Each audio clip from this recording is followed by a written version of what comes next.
to St. Faith's News Today. I'm Anne Finally, and here is the news. In top stories today, scientists argue over which vegetables and fruit can make you cry. Dr. Sham said it was only the onion. But then Dr. Bunsen threw a coconut at him. Who's crying now? In sport, they've worked out why the ball always curves in the stadium. Because of all the fans. Well, and on to serious news now. In the NHS, there have been time wasters reported this week. A banana rang in to say he wasn't peeling well. Shocking. But back to our top story. We have Lazarus being brought back from the dead. Now, I hope you've got your clothes pegs ready, because they said when you move the stone, there'll be a stench. And here we have Lazarus with us today. Welcome, Lazarus. How nice to see you. Mama.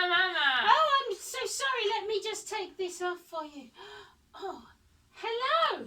Hello. And how are you today? Well, I was really ill. And then I was so ill that they called Jesus. And then I got worse. And then I died. You did what? I died. You died? But you're here today with us. Well, it's a bit fuzzy, you know, being dead and all. But they said that Jesus did come. I know he was really sad. And well, he even cried a bit. No onions. But he told my sister not to worry. And said it was going to be alright. But it is going to be all right, isn't it? You know, on the last days when there's a new heaven and a new earth, and even if we're dead, we can be with Jesus. So it is going to be all right in the end. Yeah, all that. That's what Martha thought he was on about. But Jesus actually meant there and then. There and then? Yeah, he said, come out. And I heard him. I got up and I walked out, just like that. Oh my goodness! Well, thank you so much, Lazarus, for joining us here today. And now, over to Ray and Todd for some feedback. Lazarus' sisters must have been really sad that Jesus didn't come. Really sad? I bet they were really cross. What do you think they were?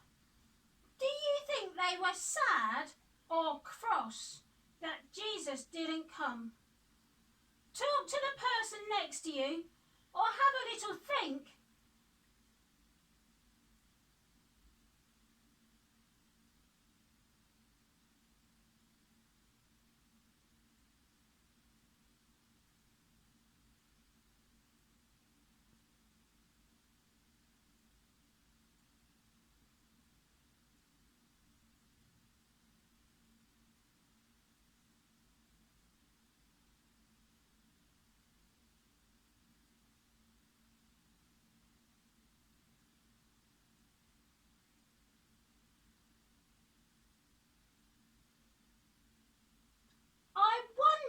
What you talked about. Well, it's really annoying when someone says they're going to come and then they don't come. Well, at least he did come. He was late though. I wonder whether you've ever been let down like that. But did you hear what Lazarus said? I heard Jesus and I knew everything was going to be okay. Wow!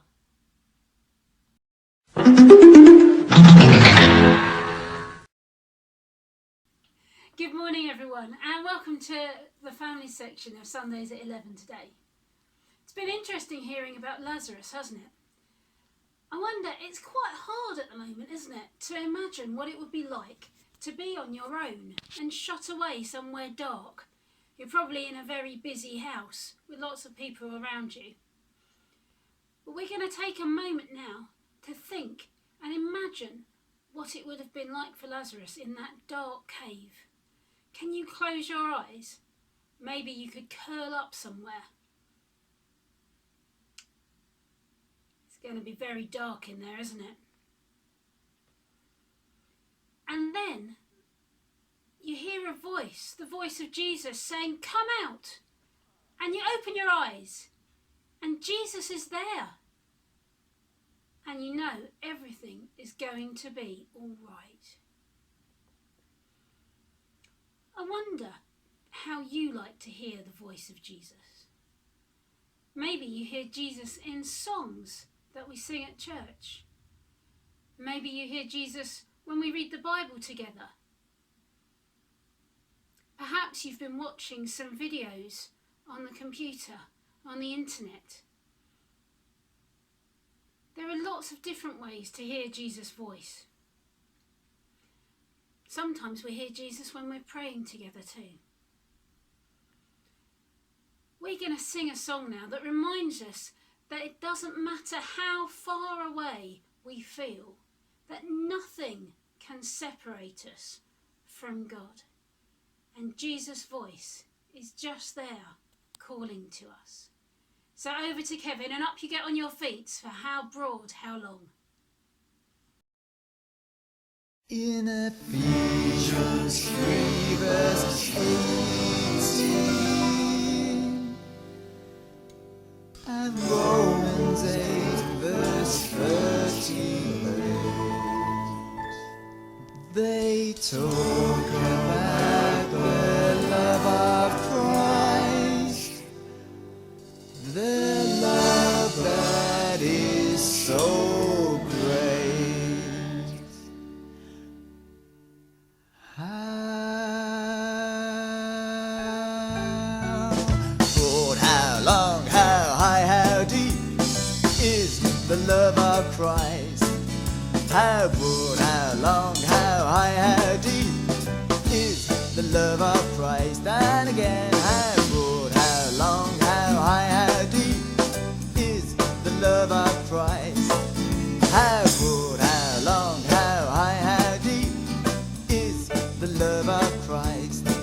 I am certain that nothing can separate us from His love. I am certain that nothing can separate us from His love. How broad, how long, how high, how deep is the love of Christ?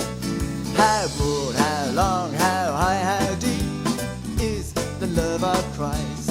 I am certain that nothing can separate us from His love. I am certain that nothing can separate us from His love. How broad, how long, how high, how deep is the love of Christ? How broad, how long, how high, how deep is the love of Christ?